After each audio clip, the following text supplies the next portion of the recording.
Hey, good morning, everybody. Welcome to another Telling It Like It Is. My name is Jade Alberts, the founder of Peer Guidance. We are a fractional business team that helps startups grow, scale, and get ready for the next level.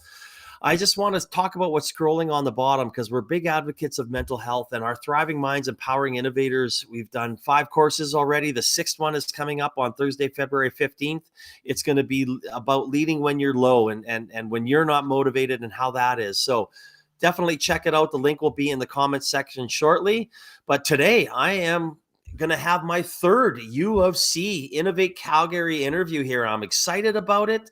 And the Life Sciences Hub, I've got my Life Sciences Week shirt ready to go, pimping that out today. So Nima, how are you today? Good, good, good. Yeah, how are things with you?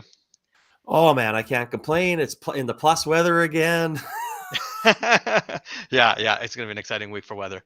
I know I've hung up my winter jacket and moved it to the back. I know I'll be pulling it out, but I'm Yeah, always hopeful that I'm not. like that. It's a bit early for that yet. My winter jacket stays on until June. I feel like I'm not risking it. No, I totally get that. I totally and understand, and I know I'll be pulling it out again too.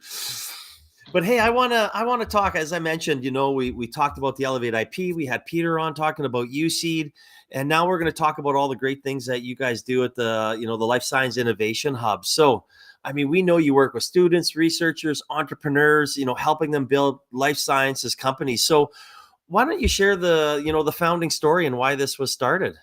Sure, yeah, I'd love to. So, Innovate Calgary has been around for 30 plus years, and primarily we focused on supporting faculty members and students at the University of Calgary commercialize their research through filing patents and licensing out that technology. And that worked. That worked for a long time, but we increasingly found that companies, later stage companies, weren't necessarily interested in licensing technology that was at that university stage. Needed further development, needed further kind of proving out to make sure that it works out properly. The vehicle through which we could do that is startups.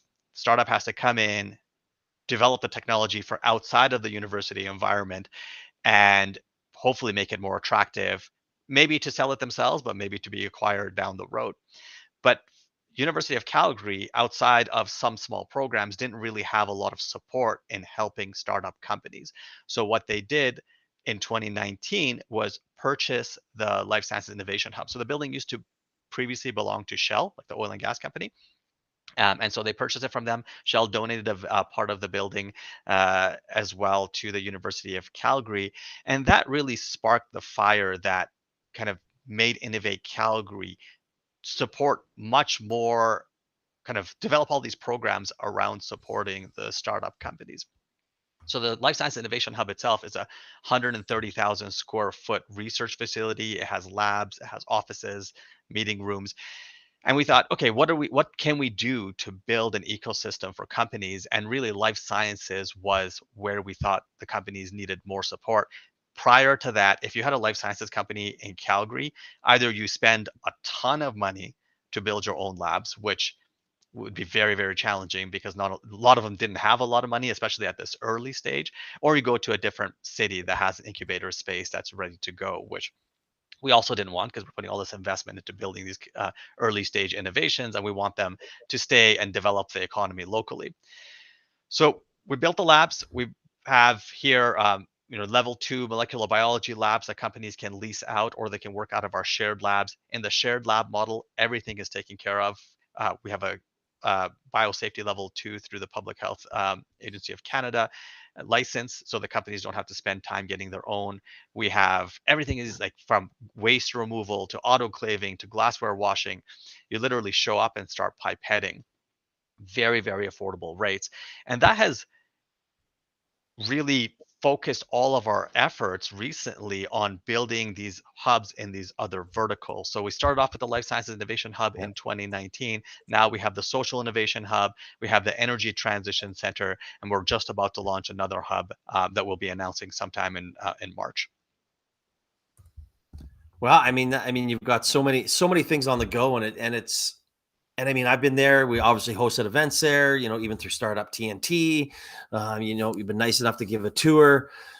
I want to kind of talk about some of the things that are available for the companies that are there, because I think that's something that, I mean, I know you guys talk about, but maybe it's not talked about as much, in that startup community. I mean, outside of the life science and kind of health tech type world, because it is an impressive building, and the collisions that happen there, and the inspiration that happened there, and all the, when all these great minds and great companies are there collaborating, I mean, they inspire each other. So why don't we talk about a little bit about that?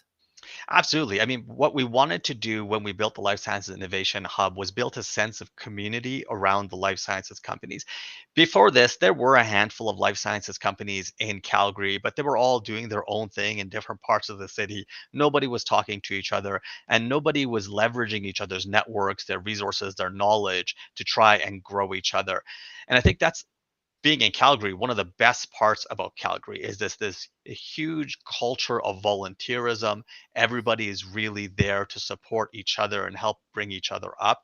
And I think that's been part of the formula of success of the Life Sciences Innovation Hub is the companies we work with, the culture in the city. And I'll give you a specific example. So when we built the Life Science Innovation Hub in 2019, it was right basically at the beginning of COVID. Like we launched the shared labs in September of 2019, and then shortly thereafter we were closed. Luckily, actually, the Life Science Innovation Hub, we were an essential service, so we stayed open because there was a lot of Mhm. companies in here doing COVID research, developing diagnostic tests and whatnot. So we were actually open throughout COVID. But one of the things that happened was Alberta Health Services said, look, we're going to be short 200 ventilators at the peak of COVID, and we're going to need some emergency ventilators because you couldn't buy ventilators anywhere. Like there was such a worldwide shortage. So Exergy put together a team of companies at the Life Science Innovation Hub and other places in the world as well to develop these emergency ventilators. The whole project was funded by Suncor. So everybody was volunteering their time day and night, like 24/7 basically. We were working on this project. And for 1 month, and this is an amazing timeline for a medical device. We basically developed, prototyped, manufactured at a small scale and tested a ventilator. It's unheard of. Like everything was designed and then we submitted it to Health Canada, and then a month, and that process itself took a month, and then a month later we got approval. And we ended up manufacturing 200 ventilators, sending them to AHS, and they were actually used as on patients, which again showcases what I'm trying to highlight here is all of these different groups of people, engineers, computer scientists. We had respiratory therapists coming together at the Life Science Innovation Hub working on this project when the pandemic called for us to get together and work together. So I always use that as an example. In fact, at the Life Sciences Innovation Hub, we have a couple of the ventilators on display, and people can always come and look at them just to see what they look like. And we even have the early prototype that's just all on an Arduino with just wires sticking out of it that we just worked on. It's funny, and a big shout out to Billy, the founder I remember, being meeting him and hanging out with him, and we've had quite a few meetings, and I love what they do, and I know they've moved out and they have their own facility kind of in I guess the southeast of the city somewhere. But yeah, I mean that's an inspirational story, and I think that's just a probably a prime example of what can happen on a short term type of inspiration, compared to a lot of maybe the other companies that might be there for 3, 4, 5 years. Absolutely. And Exergy is a great example because this is exactly the story we want to tell. They came in quite small, developed a bunch of the life science innovation hub kind of in the corner there, expanded their business offering because primarily before they came to the LSIH, they were mostly servicing the oil and gas industry, and then they were able to diversify the types of companies they service when they were here because they started going into all these other industries, including the life sciences, and outgrew the space eventually, which is exactly what we want, and then built Yeah. something else larger in Calgary. So it's a great story of success, and we're hoping to have more and more companies like Exergy. And I think another thing that highlights, I mean, I guess Exergy's story highlights is the diversity of the companies we work with here. I think when people think life sciences, they tend to think health, like medical devices, diagnostics, and therapeutics. But we have such a huge scope. We have companies in here that are using cells to develop uh, kind of precursors for nylon adipic acid. So that's ozone bio that came from other parts of Canada to the Life Sciences Innovation Hub to set up their thing. We have companies that are turning biomass into biofuels.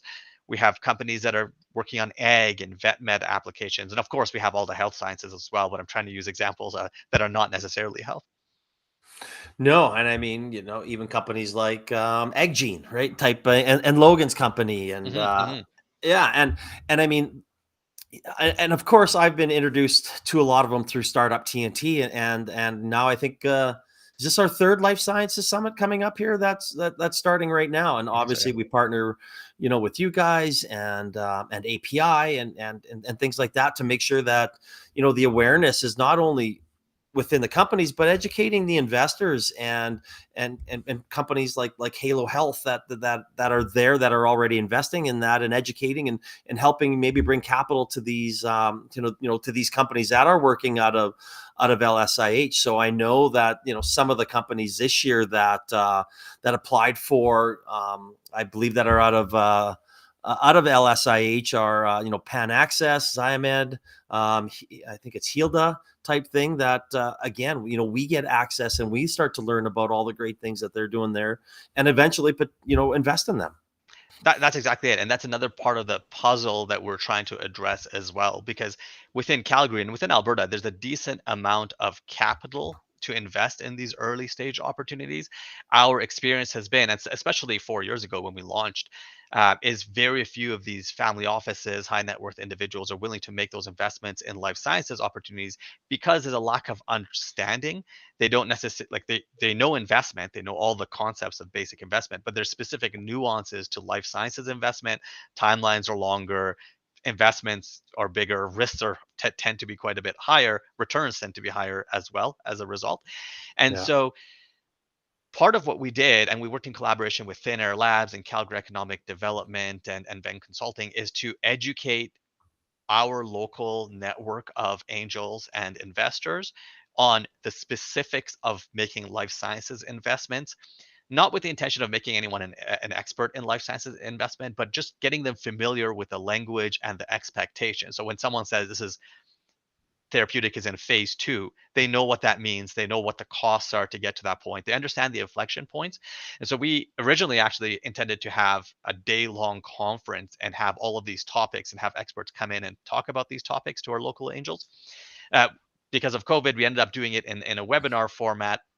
And so we had a series of webinars, which are actually still available online in case anyone is interested, where we go through some of these concepts with people who are interested in investing in life sciences, but may not necessarily have done so in the past, just to give them a little bit of familiarity with what it looks like when you're talking to a lead investor and they're telling you these things. At least you understand, and then maybe can go in. And that's such an important point that you just brought up, and you need to educate the investor on how it works, right? It's not your typical, and not to say that it's that much longer. It may not be, but some of the risks that go with it, especially if you're looking for a Health Canada approval or things along those lines, and how it works to get through the certain testing stages, and I mean, other industries should actually take a little look from this. Is I'll be sitting on a panel talking about the gaming industry or ed tech, and they're like, "Well, no one invests in it here." It's like, well, a lot of people don't understand it, and when Mhm. you don't understand it, you're scared to invest in it. And I know that as an investor, I don't want to invest in things I don't understand. So I think that. And kudos to you guys, and we have many investments in the life sciences, and the TNT Summit, the life sciences, between that and clean tech are the summits I look forward to, because there are so many great things going on here, and obviously, and you guys are a part of making that happen. Yeah, there's so many cool companies that are around that aren't necessarily super out there except at these events, except Mhm. within these summits. And I think that's why we're trying to really encourage people to get out to these things and attend and meet these companies, because a lot of them have a lot of potential. Yeah, like I said, they're high risk like any other early stage investment, but it's just a cool thing. And I think what makes people feel better about the investment as well is that you're truly making the world a better place. You're coming up with a health solution that might obviously that is hitting an untapped medical need. You're coming up with environmental solutions like AgGene. You're coming up with high content, high protein content crops that are just all around better for the world. So there's lots of opportunity and return in addition to the actual cash return that hopefully these companies will generate when there's an exit event. No, absolutely. And I mean, I know you guys, work across, with Innovate Calgary's and you offer them mentors and things along those lines. Like, I've run through there. There's so many great other people that are there that they have access to and can support that are not only that are outside, let's call it the life science innovation. So you can bring a different perspective. So why don't you talk about, how you collaborate a little bit with some of the outside, people and companies. For sure. So we have a program called the Expert Advisor Program, where we have a roster of about 100, maybe even over 100 advisors across the country, each a subject matter expert in a specific field. And we pair the companies that we're incubating in any of the hubs with these advisors. And so if that company needs HR advice, accounting advice, putting together a pitch deck, product development, whatever. We have different advisors that will then work as consultants one on one with these companies. And many times it's not just like, oh, go away and do this, or like they'll actually help them do that. They'll help them execute. So it's more of a consultant than an advisor. And that program has been tremendously successful in moving the needle for a lot of these companies. And it's a way that we can scale our resources. We pay our advisors, but it allows us to then deploy all of these very specialized resources to the companies at the time they need it. So it's very tailored advice. And we don't necessarily need to have all of that talent and knowledge and resource within Innovate Calgary's walls, because all of it exists across Canada and we can just pair them up with the advisors that we need to pair them up with. Yeah, I've been part of that. I think for 2 to 3 years, and I think it's just absolutely fantastic. And not only that, I mean it helps open up doors for these companies. With if they have an advisor that's an expert in Montreal or Toronto or this or wherever they may be. It it allows them to expand their network, which is so important as you're moving your company forward. Yeah, your network in any company, whether it's life sciences or whatever, is probably the most important asset that you have, because you're going to be knocking on a lot of these people's doors for advice, for money, for connections, whatever. And so having this distributed network of advisors absolutely accomplishes that, because so many times, and our advisors, what we pay our advisors isn't a lot of money, but most of them are doing it to give back to the community, to support the ecosystem. And they truly want to help these companies. They believe in what the companies are doing. So they will go out of their way to make connections and connect the companies that they really like and think have potential. So it's been a great kind of experience for us, and with the advisor pools that we have who go out of their way to support the companies. And I can only speak from my experience. It's been awful, or sorry, awful, awesome.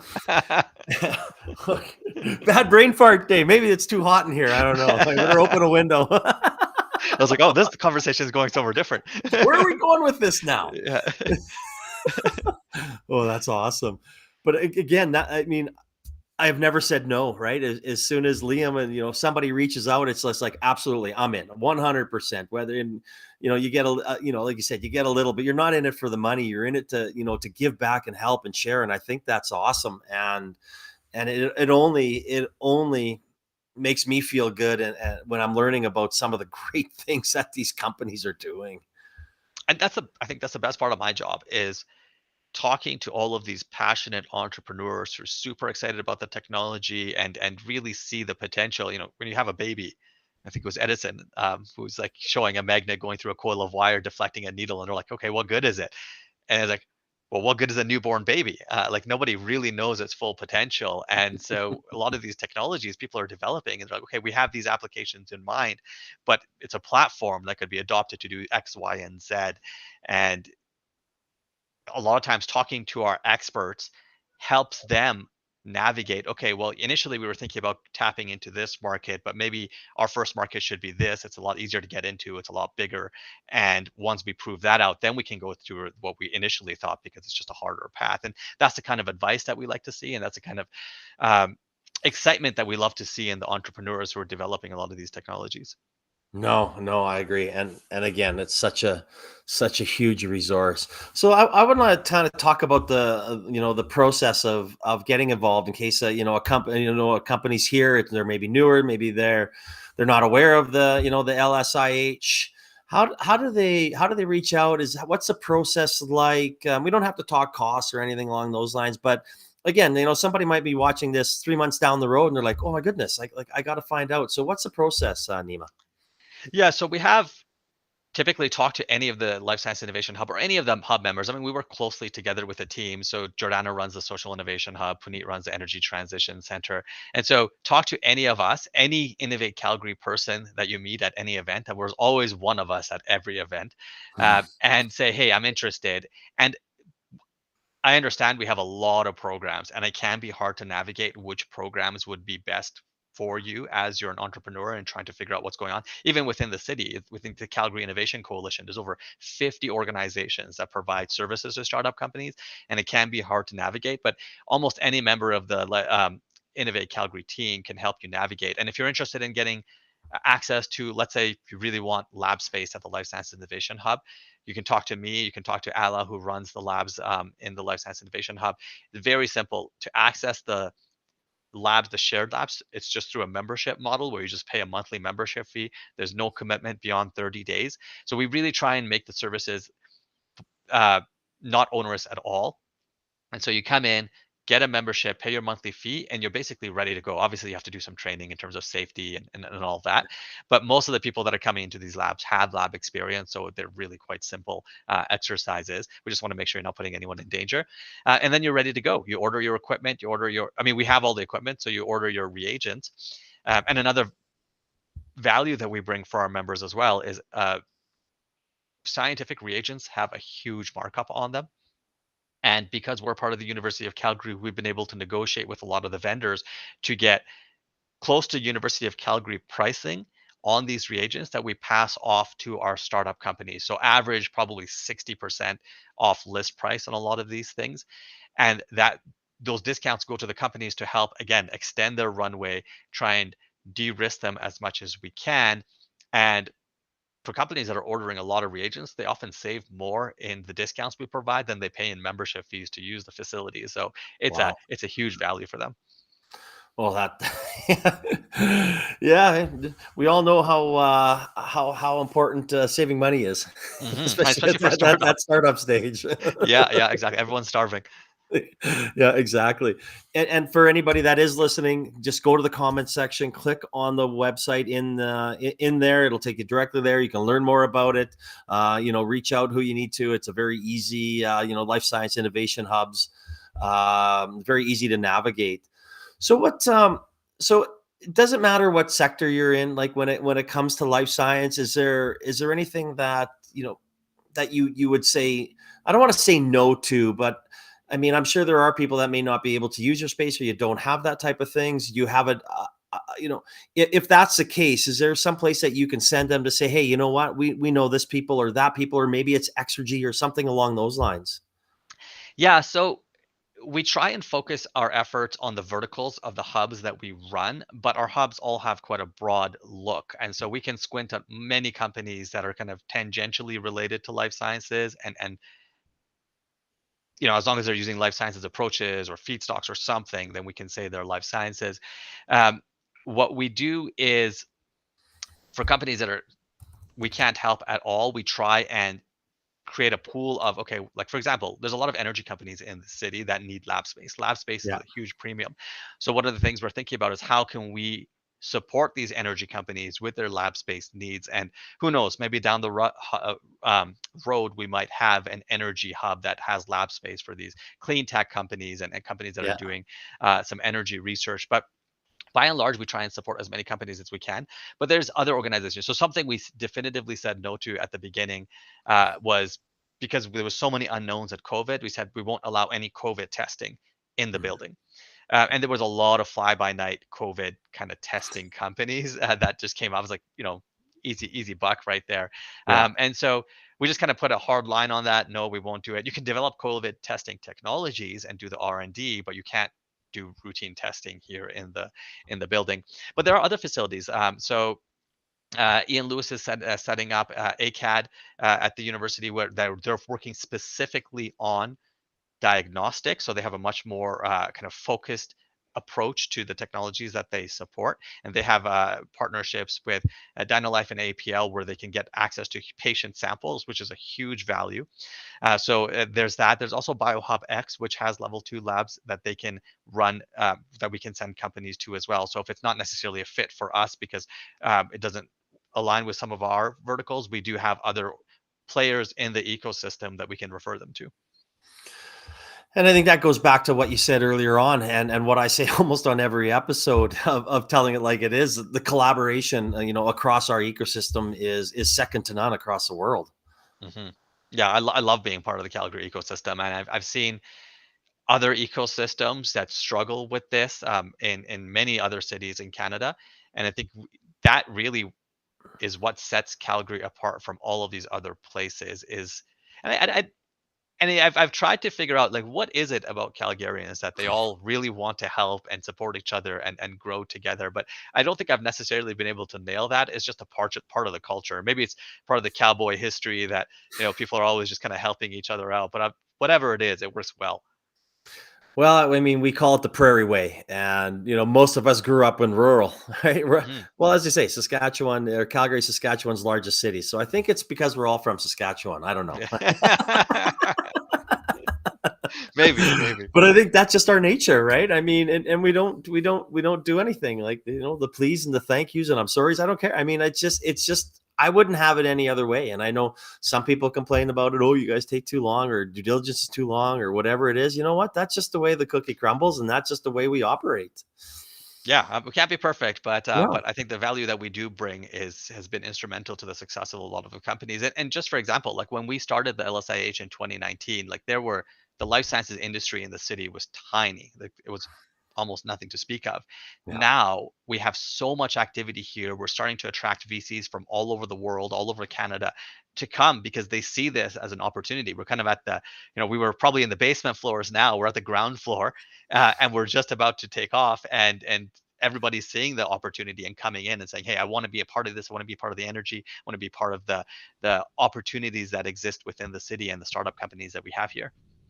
Well, again, and what James and Crystal have done, especially on that for with Thin Air Labs, absolutely huge fans of, and bringing more awareness and using I use the baby analogy that you used earlier. You know what? We're actually just starting to crawl right now, and Mhm. we're all, more importantly, crawling together. And I think that's what's making our ecosystem so great. And again, for anybody that wants any more information, just click on the Life Science Innovation Hub link. It'll take you directly to your website. So Nima, what's next for LSIH? We could always use more lab space. There's just such a huge demand. And so as the University Innovation Quarter, which is right next to Brentwood Station, right north of main campus, gets built out, the plan is to build 1 million square feet of lab space over the next 10 years. So that'll hopefully Wow. address some of this. Definitely what's missing right now is space for scale ups, like big space for scale up companies. We have lots of support for that early stage. The Life Science Innovation Hub is a key player in that, but we need lab space for companies to then graduate into. And so I can see that as being the next stage as well. Now we're starting to generate a critical mass in the life sciences ecosystem in Calgary. We weren't in a position to attract kind of medium to large companies to the city, but I think now we have enough going with the talent coming from both academic institutions in the province, with the companies that are here, and the people that those companies, those startups are training can act as talent pools for these other companies to come settle in Calgary or Alberta, really anywhere. I think the whole province, it doesn't matter where they land in Alberta, as we build up the life sciences ecosystem, just grow the province and attract more and more and kind of create this cycle that cr- really grows that whole sector. That's going to be a big space. It will be a big space, yes, yeah. So there's a right, yeah, like there's a lot of empty plots of land here that are going to be built out over the next 10, 15 years. We're very excited about it. There's lots of opportunity, and it'll be a combination of kind of innovation spaces, some kind of residential and commercial spaces, very similar to University District, but University Yeah. District has more retail and residential, and we'll Yeah. focus more on innovation. But there'll be some new restaurants and bars and places that people can hang out in. Ah, man, I hope I'm still around to see that. Me too. Yeah. I'm excited about that. That's probably one of the most excited. I mean, everybody, I love everybody's what's next, but that one, that's actually pretty exciting now. I think. It is, yeah, and I think Yeah. it's just like right beside varsity. Like it's fantastic. I'm really excited about like what that presents for the city as a whole to really centralize the innovation that's taking place within the city. And it'll be across sectors, not just life sciences. No, absolutely, absolutely. No, I'm excited to see that. That's great innovation again. I know we're moving forward, and who we're going to have a great ride in this province on on all sectors, not only life science. I mean, there's so many great people, great companies here. I'm excited about what's next. Me too. Yeah, yeah. It's a great time to be in the city, a great time to come to the city if you're not already here and support some of these startup companies. No, absolutely, totally agree. Well, I'm always sad when our conversation starts coming to an end, and I've asked this question, well over 300 times, and I still love the answers that I received. So, but I'm going to put a little twist on yours. And I mean, you know what the question is coming, but if you had one piece of advice for a startup, an entrepreneur getting started in the life science world, what would that be? Listen, there's a lot of people out there who can help you, and you just have to be receptive. I think there's a famous saying, and I can't remember who to attribute it to, but it goes, "A smart person only listens to half the advice they receive, but a wise person knows which half." And I think that is what I would leave people with: is listen, but also there's a lot of people who will give you advice. Your job is to filter and understand what's relevant for you, what's relevant for your situation, and act on that. That is the best quote that we've. I'm going to Google it when we're done here and go find out who said that because I love that and and when obviously we work with a lot of entrepreneurs and I'm more of a simple man, so I'm like you got to trust your gut on what you think is right. But we talk about that all the time, right? If you're going to go out there and ask for advice, in the end, it has to be you. You have to make that decision because if it doesn't work out, you can't look in the mirror and blame other people. You have to say, you know what, I did this my way. I went to the people, I asked for help. And if worst case scenario it doesn't work out, well, at least you did everything in your power. And not working out is very common in the startup world. I Yeah. think you just have to bounce back and say, okay, what's my next idea? What's the next thing I'm going to run with now that I have this experience under my belt and can do it better the second time around?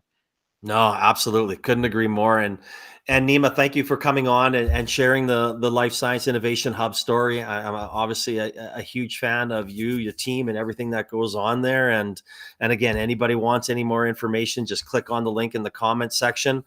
And of course, our Thriving Minds, Empowering Innovators mental wellness event for entrepreneurs. It's free. It's going to be at Platform Calgary. Our last one was last week at the Social Innovation Hub. We have a couple more left, and then we're going to see what's next for that. But again, I mean, it's what we talked about today. It's a journey you don't have to take alone, and there's lots of people here ready to help you. And again, Nima, thank you so much for coming on today. I appreciate you sharing your story, your knowledge, and I look forward to seeing you at our next event. Yeah, thank you for having me. It's been a pleasure. Oh, I hope everybody enjoys the rest of their Wednesday and their week, and we will chat soon. Have a great day. Bye, Bye-bye. everyone.